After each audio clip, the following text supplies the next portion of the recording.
Let's discuss the milk processing and management of milk animals.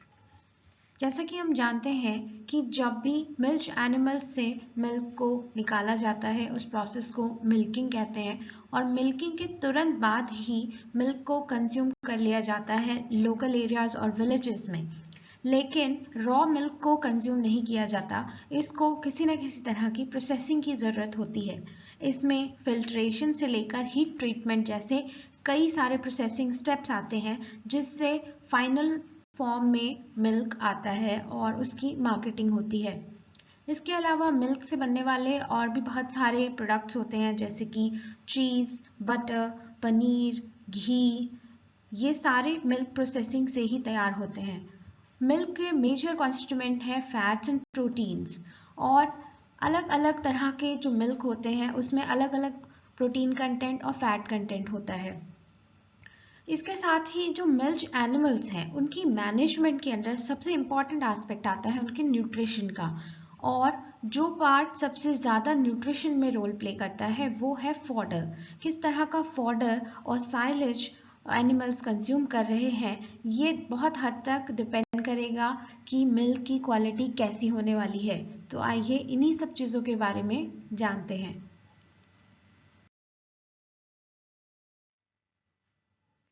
तो जैसा कि हम जानते हैं कि मिल्क क्या है, मिल्क एनिमल प्रोड्यूस करते हैं, मैमल्स जो होते हैं वो सभी मिल्क प्रोड्यूस करते हैं और मिल्क एक्चुअली एक फैट इमल्शन होता है। फैट इमल्शन यानी कि ये फैट जो है वो डिसॉल्व होता है इन वाटर और इसके साथ साथ बहुत सारे पिगमेंट्स और विटामिन्स और मिनरल्स भी मिल्क के कॉन्स्टिट्यूएंट होते हैं और प्रोटीन्स भी, जो फाइनल आपको मिल्क जैसा दिखाई देता है उस शेप में लेके आते हैं। But largely milk is a fat emulsified in water. तो फैट कंटेंट अलग अलग एनिमल्स से आने वाले मिल्क में कितना होता है तो आइए जानते हैं।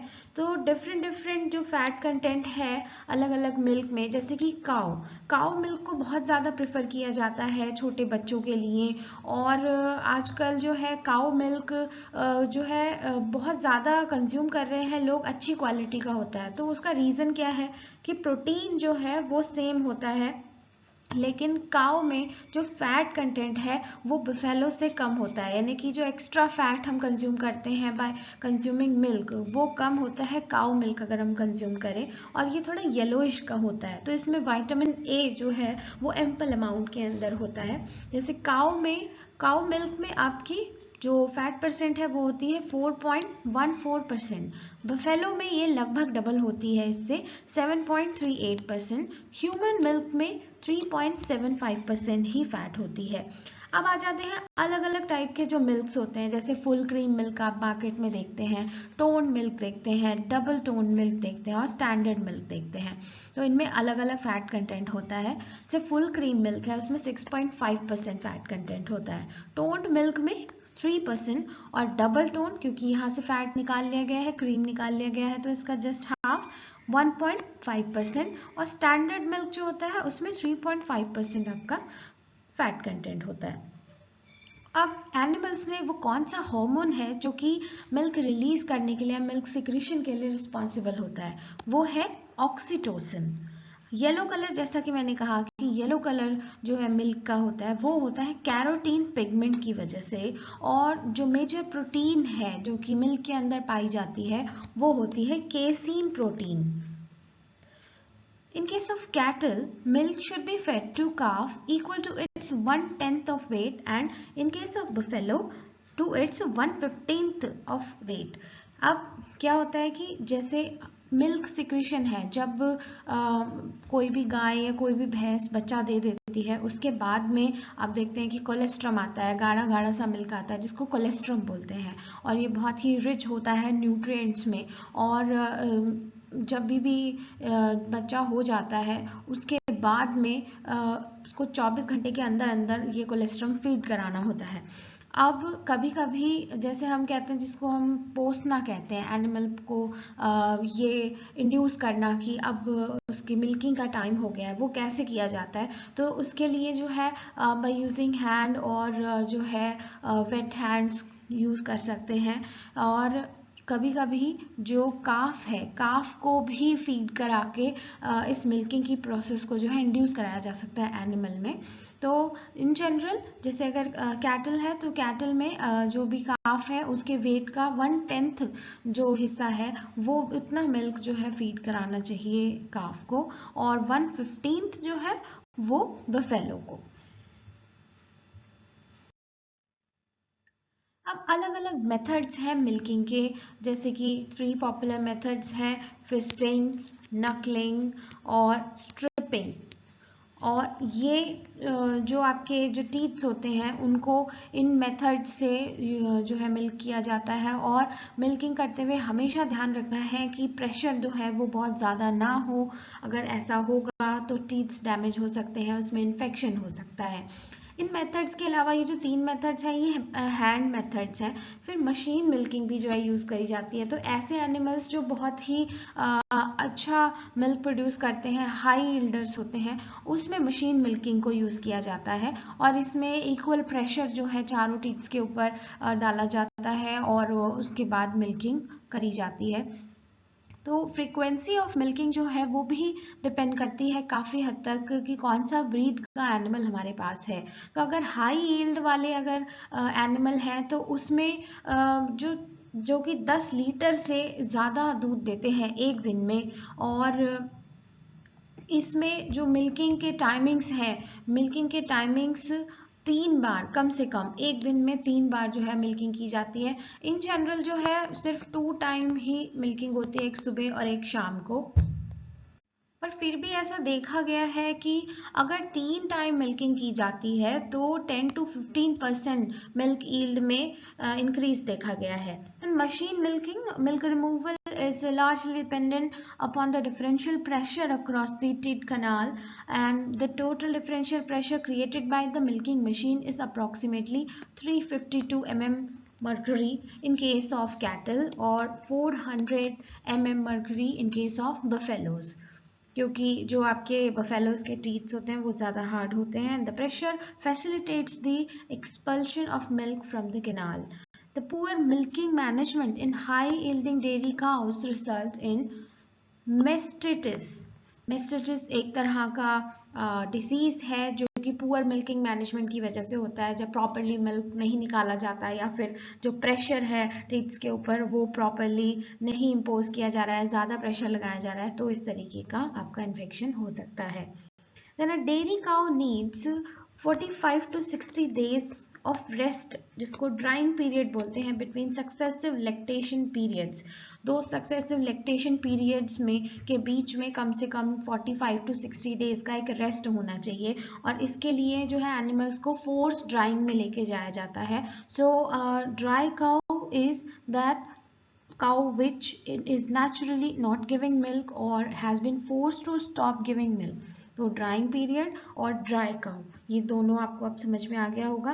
Then there are methods to dry up the cows. अगर वो अपने आप नेचुरली जो है वो ड्राई नहीं हो रही है तो उसको फोर्स किया जाता है ड्राइंग के लिए। वो कैसे कर सकते हैं? इंटरमिटेंट मिल्किंग करके, यानी कि कभी दूध निकाल रहे हैं कभी नहीं निकाल रहे हैं। देन इनकम्प्लीट मिल्किंग करके कि पूरा दूध नहीं निकाले। अब्रप्ट सेसेशन ऑफ मिल्किंग कि दूध निकालते निकालते जो है एकदम से बंद कर दें कम्प्लीटली। तो ये कुछ मेथड्स हैं जिससे ऑटोमेटिकली जो काउस हैं वो ड्राई हो जाती हैं। Now the testing of milk. अब मिल्क की मार्केटिंग के लिए, उसकी अच्छी प्राइसिंग के लिए उसका टेस्ट करना बहुत ज़रूरी है। हम अक्सर सुनते हैं कि नकली दूध बाज़ार में मिल रहा है और नकली मिल्क प्रोडक्ट्स बाज़ार में आ रहे हैं, तो उसकी टेस्टिंग होती है और उनके लिए कुछ स्पेसिफाइड टेस्ट होते हैं।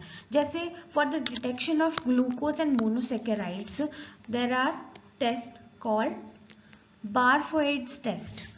फिर हंसा टेस्ट है। Hansa test is for detection of buffalo milk in cow milk. Cow milk जो है वो प्योर फॉर्म में रहेगा तभी उसकी वो प्रॉपर्टीज मेंटेन रहेंगी। अगर उसमें बफेलो मिल्क मिला दिया जाएगा तो एक्चुअल प्योर काउ मिल्क वाली जो प्रॉपर्टीज हैं लो फैट वाली वो चली जाती हैं। In India the national dairy research institute NDRI, Karnal, and Central Food Technological Research Institute, Mysore, have developed rapid detection kits for chemical adulterants and environmental contaminants जो है वो दूध में कितने हैं उनके अमाउंट को स्पेसिफाई करने के लिए इन दोनों रिसर्च इंस्टीट्यूट से टेस्ट डेवलप किए गए हैं. Then there is Delvo test kit. Delvo test kit जो है वो है for testing presence of antibiotics and sulfa residues in milk. तो ये दोनों ही जो है इनके रेजिड्यूज और कंटेंट को मेजर करने के लिए ये डेल्वो टेस्ट किट जो है वो बनाई गई है और ये बाहर की कंट्रीज में बनाई गई है जिसको इंडिया में भी यूज किया जाता है. Then there is density meter और लैक्टोमीटर टेस्ट. ये किया जाता है स्पेसिफिक डेंसिटी को मेजर करने के लिए मिल्क की. देन क्लॉट ऑन बॉइलिंग और अल्कोहल टेस्ट होता है ये देखने के लिए कि अब मिल्क कोआगुलेट करेगा या नहीं करेगा. अक्सर क्या होता है कि 3 days जब बच्चा हो जाता है भैंस को या फिर गाय को तो 3 दिन के बाद में कोलेस्ट्रॉल आना बंद हो जाता है और कभी कभी ये 6 days तक भी चल सकता है. 6 days या अ वीक तक भी चल सकता है. तो इसको टेस्ट करने के लिए कि अभी जो मिल्क है वो अब अच्छा हो गया है या फिर अब कोआगुलेट नहीं करेगा उसके लिए ये बॉयल करेंगे तो क्लॉट बन जाएगा. या अल्कोहल टेस्ट होते हैं अल्कोहल ऐड किया जाता है. तो इसके ये किसके लिए है कि ये देखने के लिए कि कोआगुलेशन हो रही है कि नहीं हो रही है मिल्क अच्छा है फर्दर प्रोसेसिंग के लिए या नहीं है. देन एसिडिटी टेस्ट किया जाता है लैक्टिक एसिड को मेजर करने के लिए क्योंकि हम जानते हैं कि जो दही बनती है कर्ड फॉर्मेशन होती है वो लैक्टोबैसिलस क्या करता है लैक्टिक एसिड ही बनाता है जिसकी वजह से मिल्क प्रोटीन जो होता है वो कोआगुलेट हो जाता है और दही बनती है. देन जर्बर टेस्ट जो है वो आपका फैट एस्टिमेशन के लिए किया जाता है. फैट कितना है मिल्क के अंदर उसके लिए ये जर्बर टेस्ट होता है. अब थर्मल प्रोसेसिंग जो है मिल्क की होती है क्योंकि हम सभी जानते हैं कि मिल्क एक बहुत अच्छा मीडियम बन सकता है किसी भी तरह के माइक्रोबियल ग्रोथ के लिए. तो उतने टेम्परेचर तक मिल्क को प्रोसेस किया जाता है जितने तक सभी माइक्रोब जो कि एक मिल्क में प्रेजेंट हो सकते हैं वो सभी खत्म हो जाए और फिर उसकी एसेप्टिक कंडीशन में पैकेजिंग की जाती है जिससे कि उसमें कोई और फर्दर माइक्रोबियल इन्फेक्शन ना हो पाए. So the thermal death of such pathogenic organism like tubercle bacilli typhus or coliform bacteria and coxiella बर्निटी जो कि क्यू फीवर ऑर्गेनिज्म है. ये क्यू फीवर या क्वेरी फीवर के नाम से जाना जाता है जो कि एनिमल्स जो कि इन्फेक्टेड एनिमल्स हैं उनके आसपास रहने से या फिर वहाँ ब्रीदिंग करने से या उनका इन्फेक्टेड मिल्क पीने से जो है ह्यूमंस के अंदर आ जाता है. तो जब ये सारे ऑर्गेनिजम्स जो हैं जिस टेम्परेचर पर मर जाते हैं वो temperature is the best thermal treatment temperature for milk और उस मिल्क को जो है लेके जाया जाता है. जैसे आमतौर पे जो ट्रीटमेंट किए जाते हैं मिल्क प्रोसेसिंग में बड़े प्लांट्स में वो होते हैं पाश्चराइजेशन, थर्माइजेशन, स्टरलाइजेशन, अल्ट्रा पाश्चराइजेशन और अल्ट्रा हाई टेम्परेचर ट्रीटमेंट जिसको UHT भी कहते हैं. तो पाश्चराइजेशन में क्या है 2 तरीके यूज किए जाते हैं LT और HT/ST. LT means low temperature long time यानी कम टेम्परेचर पे ज़्यादा समय के लिए जो कि 63 डिग्री टेम्परेचर पर 30 मिनट्स के लिए जो है मिल्क को ट्रीट किया जाता है. Then high temperature short time HT/ST high temperature और शॉर्ट टाइम यानी कि टेम्परेचर यहाँ पर 63 से बढ़ा के 72 कर दिया जाता है और जो समय है उसको मिनट से सेकेंड्स में ले आया जाता है 15 to 20 सेकेंड्स पर रखा जाता है. और ऐसे ही थर्माइजेशन है इसमें सिर्फ हीट ट्रीटमेंट होता है तो आपका 63 to 65 डिग्रीज तक ये ले जाया जाता है 15 सेकेंड्स के लिए. देन स्टरलाइजेशन है जिसमें आपका बॉइलिंग टेम्परेचर से भी ज़्यादा टेम्परेचर रखा जाता है 115 एंड 121 20 to 30 मिनट्स के लिए. एंड देन आपका अल्ट्रा पाश्चराइजेशन है जो इसी तरह सिमिलर टेम्परेचर पर 2 to 4 सेकेंड्स के लिए किया जाता है और अल्ट्रा हाई टेम्परेचर ट्रीटमेंट में 135 टू 150 डिग्री सेंटीग्रेड टेम्परेचर रखा जाता है 1 to 6 सेकेंड्स के लिए। और इस मेथड से जो मिल्क की शेल्फ लाइफ है can be increase up to 90 days, 3 months तक जो है वो आप इस मिल्क की शेल्फ लाइफ को बढ़ा सकते हैं इसके थ्रू। तो जैसे कि आप देखते हैं टेट्रा पैक्स जो आते हैं, टेट्रा पैक्स, उसमें अब अगर आप कभी देखें तो 3 मंथ्स तक की एक्सपायरी डेट होती है। और जो आपके नॉर्मल मिल्क पैक्स आते हैं जो हाफ लीटर के या 1 kg के आते हैं, वो उनमें जो एक्सपायरी होती है वो 2 डेज से ज़्यादा की नहीं होती है, तो 2 डेज के अंदर वो एक्सपायर हो जाता है। Then there is another standard bacteriological standard milk की जो आपका स्टैंडर्ड प्लेट काउंट है कितना है पर ml, तो उसको SPC में मापते हैं। तो अगर ये 2 लाख से कम है तो बहुत अच्छा मिल्क क्वालिटी है, 2 to 10 लाख है तो गुड क्वालिटी है, 10 to 50 लाख है तो फेयर क्वालिटी है, और मोर देन 50 लाख है तो पुअर क्वालिटी ऑफ मिल्क है। आमतौर पे जो पाश्चराइज्ड मिल्क है this is for raw milk, इसमें कोई भी प्रोसेसिंग नहीं हुई है। पाश्चराइज्ड मिल्क में this should not go beyond 30,000 count. Then animal rationing and nutrition important है बहुत ज़्यादा, क्योंकि जो भी एनिमल खाएगा वैसी ही क्वालिटी का वो मिल्क प्रोड्यूस करेगा और उसकी हेल्थ भी इसी पे डिपेंड करती है। So there is one scientist who is considered as the father of nutrition, he was the French scientist Lavoisier. और फीड जो है वो should be available to cows at least 20 hours per day, मतलब उसकी जो खाने की जगह होती है वहाँ पर इतने घंटे फीड जो है कुछ ना कुछ होना ही चाहिए। And then the like cows are fed for at least 60% of ration during night in the hot weather, and high producing cow will eat up to 12 meal per day, each averaging 23 minutes। एक मील जो है उनका वो 23 minutes तक चलता है। then first calf heifer with spend 10 to 15 more time eating when compared to the old cows, यानी कि जो आपकी जिसने अभी पहला काफ को जन्म दिया है वो अपना 10 से 15% जो टाइम है वो खाने में निकालती हैं, और पुरानी जो काव हैं, जो बूढ़ी काउस हैं, वो थोड़ा कम समय जो है खाने में देती हैं। देन अब अच्छी क्वालिटी का अगर हम राशन देना चाह रहे हैं तो इसके लिए हाइब्रिड नेपियर ग्रास, बरसीम, सिसेम, काउपीस ये गुड सोर्स हैं ग्रीन फॉडर के। और इनको एनिमल्स को साथ में जो साइलेज जिसको बोलते हैं कि ये एक तरीके का उनका खिचड़ी जैसा मिक्सचर होता है जिसमें बहुत सारी चीज़ें मिक्स की जाती हैं, जिसमें ग्रेन्स होते हैं, जिसमें ऑयल केक्स होते हैं, जिसमें आपके ग्रीन फॉडर्स होते हैं, ये सारे मिला के आपका साइलेज बनता है। Then generally legume fodder contains 8 to 12% DCP जिसको बोलते हैं digestible crude protein, and 45 to 60% TDN total digestible nutrients. Now let's discuss some important fodder varieties. So before that we must know that there is an institute in India which is entirely dedicated for research and development on these grasses and fodder crops. This is Indian Grassland and Fodder Research Institute, IGFRI, Jhansi, which is located in Jhansi. तो fodder crop आपके हो सकते हैं serial फॉरेजेस हो सकते हैं, या फिर आपके ग्रामिनी फैमिली के फॉरेजेस हो सकते हैं, या फिर आपके लेग्यूम जो फॉरेजेस हो सकते हैं। तो उसमें आपकी इंपॉर्टेंट वेराइटीज़ यहाँ पर बताई गई हैं, जैसे सॉरगम है, पूसा चरी है, इसमें हरा सोना, सफेद मोती, Haryana Chari. There are like several varieties release from different institutes in India. Then bajra or pearl millet, giant bajra, raj bajra, cherry 2, avika bajra, cherry. So there are different varieties of bajra. Then maize, African tall composite, it is considered as the tallest one among these fodder varieties of maize.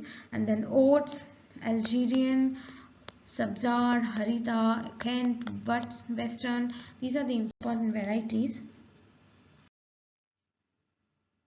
And then graminaceous forages में Napier grass है जिसको elephant grass भी बोलते हैं। Then Napier और बाजरा के hybrids भी हैं, जैसे कि CO1 हाइब्रिड नेपियर 3, और इसमें Yashwant, Suguna, Supriya, Sampoorna, number of hybrids are there. And then Dinanath grass, and then Sudan grass, teosinte, makchari जिसको बोलते हैं, गुनिया ग्रास और अंजन घास और मोथा धमन और golden timothy. These are the gramineous forages.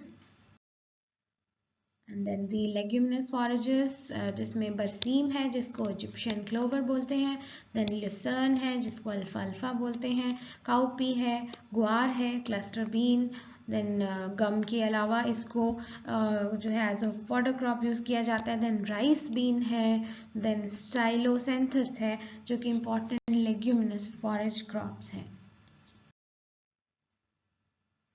Thank you.